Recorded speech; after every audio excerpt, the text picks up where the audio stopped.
சுவாமியே சரணமையப்பா. நம்ம இன்னைக்கு என்ன பார்க்க போறோம்னா, கலியுகவரதன் மாமலைவாசன் ஐயப்ப சுவாமியின் பெருவழி பயணத்தை சிறு விழாக நம்ம பார்க்க போறோம். வாங்க.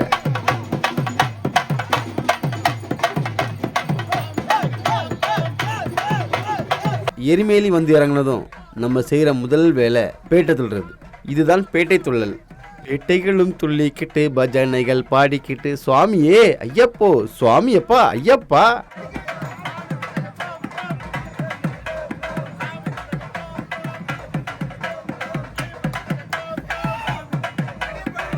பேட்டை துளி முடிச்சதும் ஒரு குளியலை போட்டுட்டு இருமுடிய தலையில ஏந்திட்டு நடைய ஸ்டார்ட் பண்ண வேண்டியதுதான்.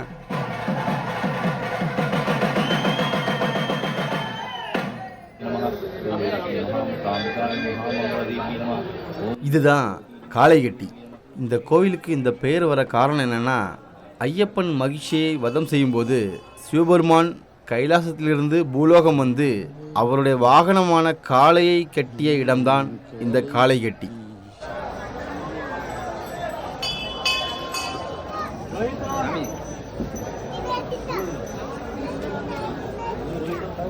இந்த வீடியோவை ஏற்கனவே பெருவழி போனவங்க யாராவது பார்த்தீங்கன்னா உடனே கேட்பீங்க, இதுக்கு முன்னாடி நிறைய இடம் உண்டு, இடத்த காணோன்னு.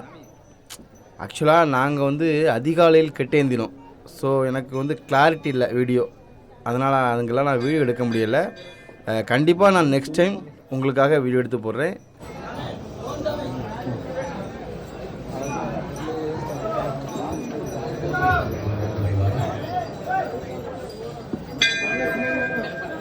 எல்லா ஜனங்களும் எல்லா விடையும் கும்பிடலாம்.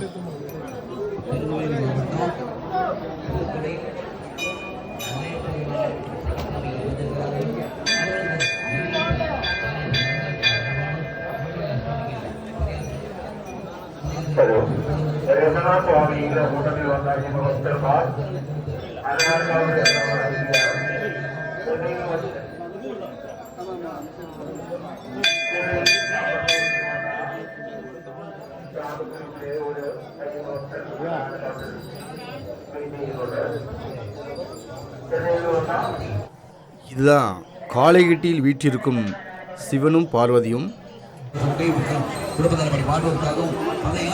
இப்போ நம்ம காளைகட்டியிலேருந்து கீழே இறங்கினா அழுத நதி.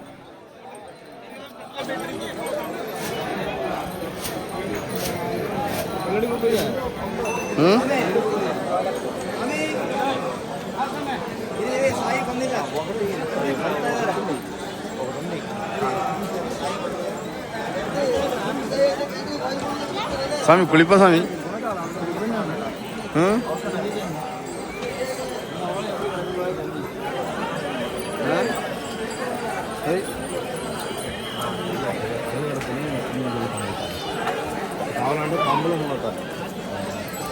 అంతే కదా.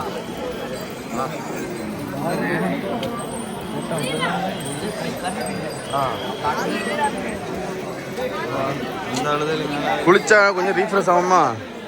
கால் வலியெல்லாம் கீழும் சாமி. கட்டிலா சாமி.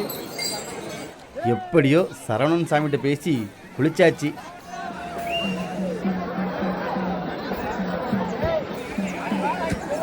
ஆக்சுவலாக அழுத நதியில் குளிச்சுட்டு கிளம்பும்போது கல் எடுக்கிற வழக்கம் உண்டு.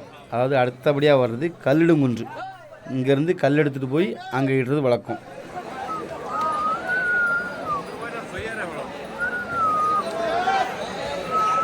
இதுதான் அழுதமலை ஏத்தம்.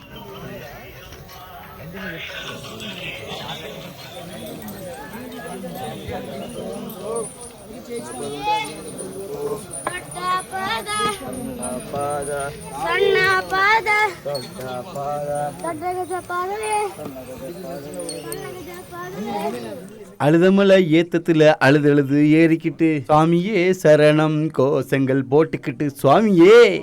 இதுதான் கல்லிடும் குன்று.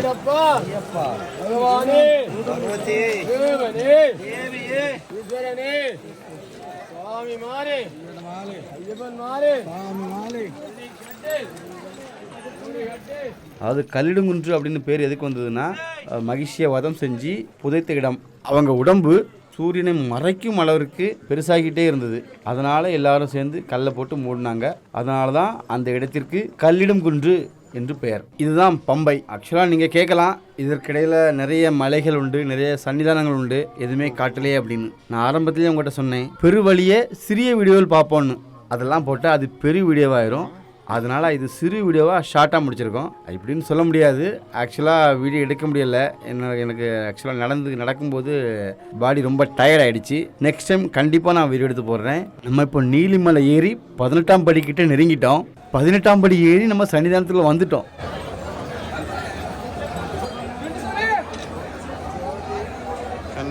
எவ்வளவு கூட்டமாக இருக்குது பார்த்தீங்களா?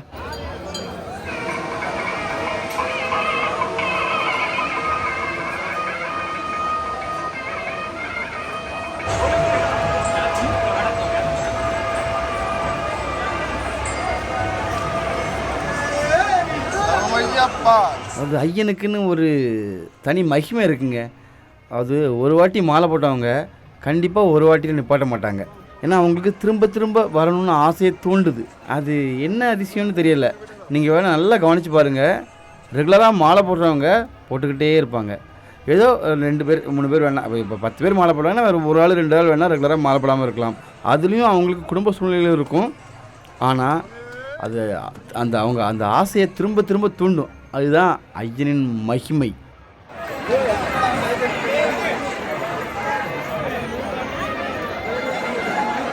நாற்பத்தெட்டு நாள் விரதத்தின் பலனை அடைந்து முடிச்சாச்சு. அதாவது ஐயனை தரிசிச்சாச்சு. இனி நெய் அபிஷேகம் பண்ணணும். நெய் தேங்காய் உடைக்கலாம்.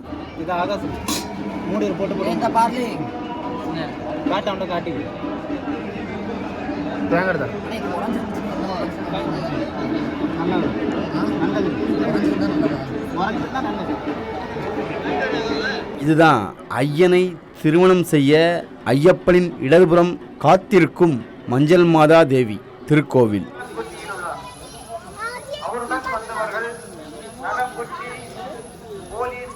அவ்வளோதான். ஐயனுக்கு அபிஷேகம் பண்ணிட்டு அரவணை டப்பா வாங்கிட்டு கிளம்பியாச்சு.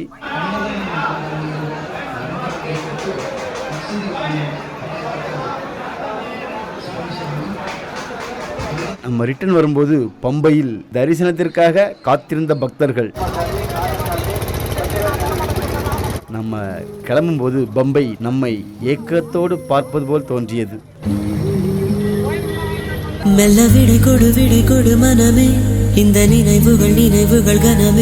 இதுதான் எங்கள் ஊர் மாடம்பிள்ளை தர்மம் ஸ்ரீ தர்மசாஸ்தா திருக்கோவிலின் மண்டல பூஜை இரவு அலங்காரம். இத்துடன் இந்த வீடியோ நிறைவு பெற்றது. இதில் விடுபட்ட மலைகளையும் சன்னதிகளையும் அடுத்த வருடம் கண்டிப்பாக வீடியோ பதிவிடுவோம்.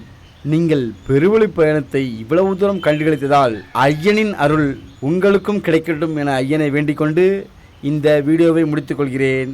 நன்றி, வணக்கம்.